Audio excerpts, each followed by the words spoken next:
አብዛኞቹ ወንዶች ሴቶችን ስለመሳብ ፈጽሞ የማያውቁትን እጅግ በጣም ያልተለመዱ ሚስጥሮችን ልታገኝ ነው። ይሄን ቪዲዮ አይተህ ስትጨርስ እንዴት ሴቶችን እንደምታናግር፣ እንዴት ወደ አእምሯቸው ውስጥ እንደምትገባና በሚቀጥለው ጊዜ አንተን ለማየት ወይም አንተን ለመስማት በጉጉት እንዲጠብቁ እንዴት እንደምታደርግ በትክክል እንደምታውቅ አረጋግጥልሃለሁ።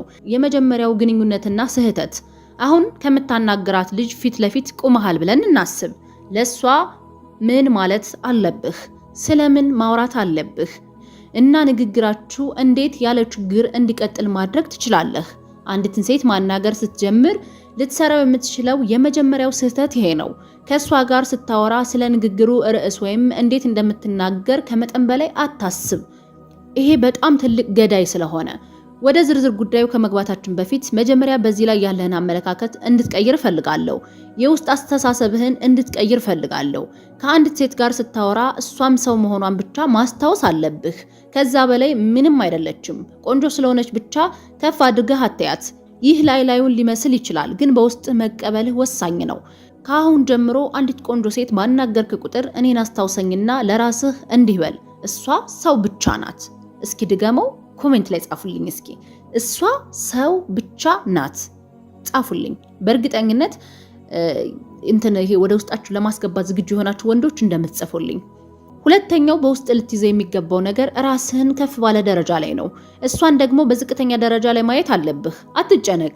ይሄን እንዴት ማድረግ እንደምትችል በኋላ በዝርዝር እገልጽልሃለሁ። አሁን ግን ዝም ብለህ ስማኝ።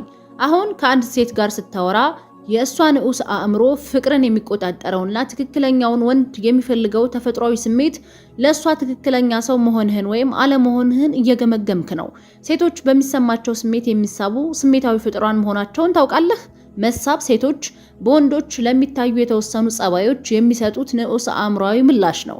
ስለዚህ መሳብን ለመቀስቀስ እነዚህን ጸባዮች በባህሪ ውስጥ ማካተት አለብህ። ይህንን የሴት አእምሮ ንዑስ ክፍል እንደ ራዳር አድርገህ እንድታስበው እፈልጋለሁ። ማውራት ስትጀምር ይበራል እና ለሷ ተስማሚ መሆንህን ለማየት እስካን ያደርግሃል። ይህ ራዳር ከንቁ አእምሯ የተለየ ነው። ይሄ ማለት ይህ ራዳር አንተን ከፈለገ ንቁ አእምሯ አይሆንም ማለት አይችልም። ለዛ ነው ብዙ ሴቶች በደል በሚደርስባቸውና በሚያታልላቸው በዛው መጥፎ ሰው ላይ የሚወድቁት። የአካል ቋንቋ መርሆች። አብዛኛው ሰው ስለሚዘነጋው ቀላል ነገር እንጀምር። የአካል ቋንቋ ነው።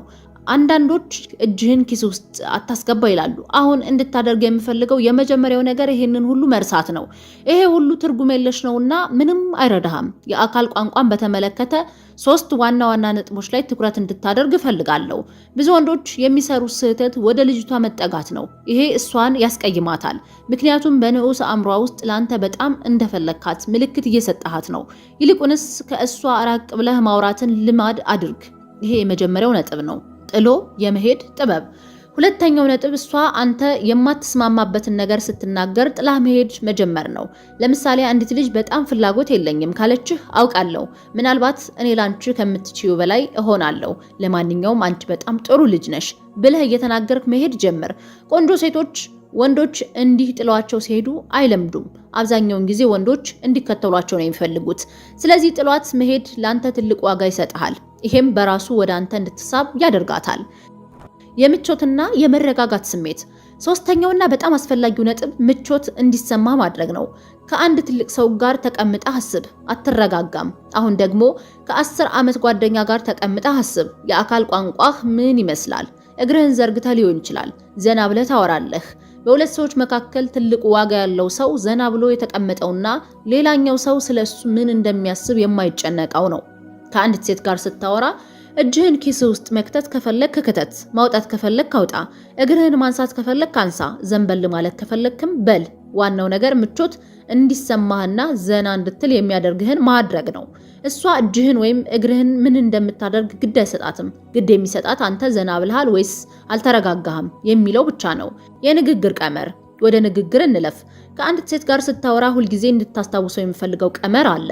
50% ስለ እሷና ስለ ስብዕናዋ፣ 30% ስለ አካባቢው ወይም ስለ ሌላ ነገር እና 20% ስለ አንተ መሆን አለበት። ለምንድን ነው 50% ስለ እሷ? ምክንያቱም በማንኛውም ንግግር ውስጥ የሌላውን ሰው ተቀባይነት የሚፈልገው ሰው ስለራሱ ዝም ብሎ የሚያወራ ነው። ለምሳሌ የስራ ቃለ መጠይቅ ላይ ስለ አንተ ነው የምታወራው፣ ምክንያቱም ስራውን የምትፈልገው አንተ ስለሆንክ ብቻ። ከሴቶች ጋርም ተመሳሳይ ነው። ስለ ራሱ ብዙ የሚያወራ ሰው ተቀባይነት ፈላጊ ነው። ሌላው ደግሞ ሚስጥራዊ መሆን ነው። ስለ ራስህ ብዙ ነገር ወዲያውኑ አትናገር። ብዙ ወንዶች ለሚጠየቁት ጥያቄ ሁሉ ዝርዝር መልስ ይሰጣሉ። ለምሳሌ የት ነው የምትሰራው ስትባል እዚህ ድርጅት ውስጥ ከ9 ሰዓት እስከ 5 ሰዓት ሰራለሁ አትበል። ይልቁንስ ቆይ እስኪ ገና አሁን ተገናኝተን ቃለ መጠይቅ ታደርግልኝ ነው በላት። ልዩነቱን እያየኸው ነው። ስለ ራስህ ብዙ ወዲያውኑ ካልተናገርክ ሁልጊዜ እሷ የበለጠ ለማወቅ ትፈልጋለች። ተደጋጋሚ ጊዜ ነግሬያቸዋለሁ በጣም ብዙ ቪዲዮ ላይ ሚስጥራዊነት በጣም ዋጋ አለው። በጣም ዋጋ አለው። ሚስጥራዊ መሆን እንድትፈለግ ያደርግሃል። አንተን ለማወቅ ጉጉት ያድርብሃል። ምን አይነት ሰው ነው? እንዴት እሱን ማወቅ አልቻልኩም? የት ነው የሚሰራው? እዚህ ድርጅት ውስጥ ምንድነው የሚሰራው? በዛ ኃላፊነት ውስጥ ምንድነው ያለው? ደሞዙ ስንት ነው? ግን አንዳንድ ወንዶች ገና የት ነው የምትሰራው? እንደዚህ ቢሮ ነው የምሰራ፣ ከዚህ ሰዓት እስከ ሰዓት እሰራለሁ፣ ደሞዜም 20 ሺህ ብር ይከፈለኛል ወይ 9 ሺህ ብር ይከፈለኛል፣ እንደዚህ ነው የኔ መስሪያ ቤት፣ ይሄ ነው የኔ ይመስላል። ሁሉን ነገር ዝርግፍ አድርገው ይናገራሉ። ያ ሚስጥራዊነት ምንም አንተ ካንተ ልትሰማ የምትፈልገው ወይም ደግሞ የምትጨነቅበት ጉዳይ አይኖራትም።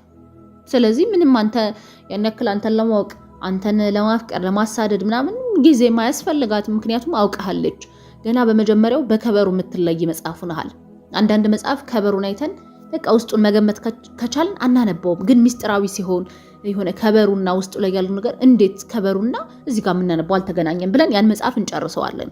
የፈተና ወቅት ነው። አንድ ትንሽ ችግር ሊመጣ ይችላል። እሱም እሷ የምታደርግብህ ፈተና ነው። ከእሷ ጋር ስታወራ የውስጥ ራዳሯ አንተን ለመፈተን አንዳንድ ነገሮችን እንድታደርግ ይገፋፋታል። እነዚህ ፈተናዎች ሲመጡ ብዙ ወንዶች ይደነግጣሉ፣ ትኩረታቸውንም ያጣሉ። አንዲት ፈተና ብቻ አንተን እንድታደናግጥህ ልታደርግህ ትችላለች፣ ወይም እውነተኛ እንዳልሆንክ እንድትጠራጠር ታደርግሃለች። አትጨነቅ፣ ለእያንዳንዱ ችግር መፍትሄ አለ። በሚቀጥሉት ክፍሎች ስለ ፈተናዎች የምናወራ ይሆናል።